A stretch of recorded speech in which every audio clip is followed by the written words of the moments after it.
Cara, se a galera olhasse um pouco mais para as neurociências, algumas reformas iriam precisar.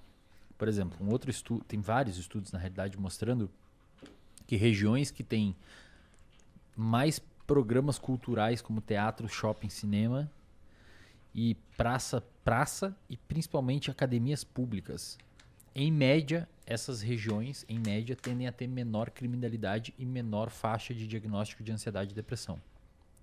Porque você enriqueceu o ambiente. Você botou exercício físico, botou cultura, botou novos objetos. E botou menor, Sério, cara, eu achava que era a liberação de armas que melhorava e isso. menor uso de drogas. menor uso de drogas. Interessante. Se eu botar um rato numa gaiola, olha que legal, se eu botar um rato numa gaiola e colocar uma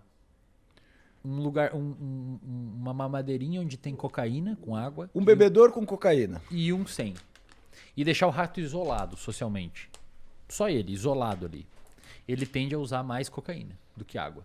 Se eu botar um companheirinho, ele já diminui o uso de cocaína, porque tem alguém junto com ele. Se eu botar uma fêmea, diminui menos, mais ainda, porque ele tem uma fêmea. A cocaína já não é tão interessante quando tem uma fêmea junto, que você pode acasalar.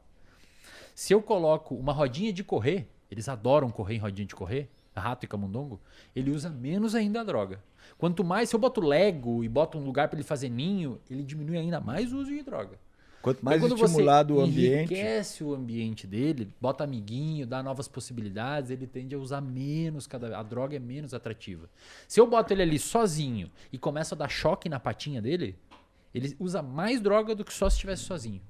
Porque como ele tá sofrendo, ele vai mais pra droga, é meio que tem, cara. Então você olha muitas vezes pra periferia, você olha muitas vezes pra... Cara, muitas vezes era o que sobrou pra aquela pessoa ir pras drogas. Aí quando você começa a implementar... Ela não foi pras drogas, empurraram ela pra droga. É o que sobrou, tá ligado? Principalmente se existe um aspecto social naquilo ali. Ele ganha uma relevância no meio dele, estando naquele contexto. Deixa eu fazer uma observação, cara. Eu costumo pensar na droga não como a doença, mas como um sintoma. Perfeito. A droga é um sintoma. O uso de droga é um sintoma. Ela abre de uma doenças. outra condição. Ela abre doenças Isso, depois. de outras condições que já estão ali ocorrendo. Né?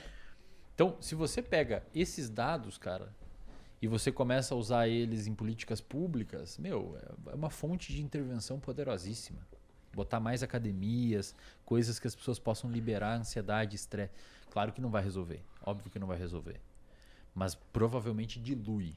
Então, aquele rato na gaiola, ele ainda usava droga, mesmo com a rodinha de correr, mas muito menos do que o que só tomava choque. E isso não é só com ratos, com primatas também. Macacos também. Com primatas, as relações sociais, a rede de apoio é um preditor e a situação hierárquica que esse animal está dentro do grupo deles é um preditor do uso de drogas.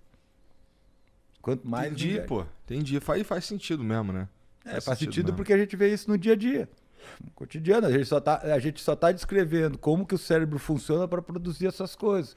Quando você olha para o cérebro, fica mais claro isso. Quando você olha como que o cérebro está mediando essas situações, fica mais claro de você entender a sequência de eventos que permite isso. E aí, óbvio, que fazer intervenções mais adequadas, mais pontuais e mais adequadas. Entendi, faz sentido É demais. legal, cara. A neurociência é muito foda, meu.